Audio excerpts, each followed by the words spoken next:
Hello everyone, I'm Dobashi, the director of the British Antique Museum BAM Kamakura. Today, from the Sherlock Holmes series, I would like to talk about the short story, A Case of Identity, published in 1891. In this story, there are no sensational murders like in other Holmes cases.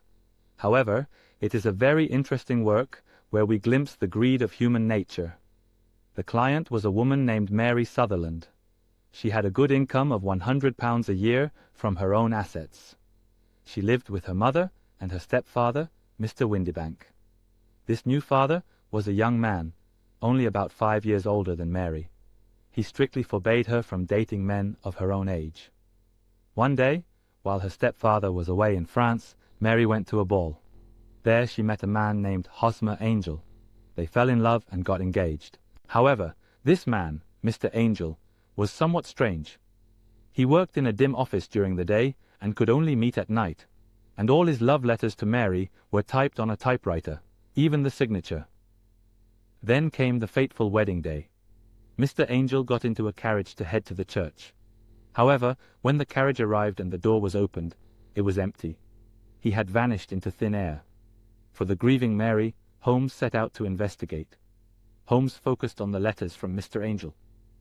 A typewriter has really quite as much individuality as a man's handwriting, Holmes said.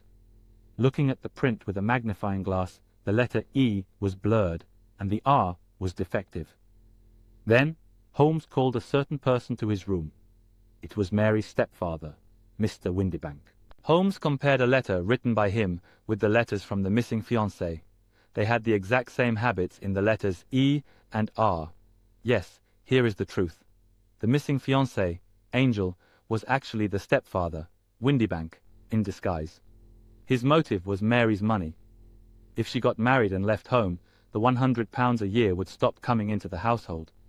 To prevent this, he played a fake lover. By disappearing on the wedding day, he tried to break her heart so she would never want to marry again. His truth exposed Windibank was about to be punished by Holmes, so he panicked and ran away.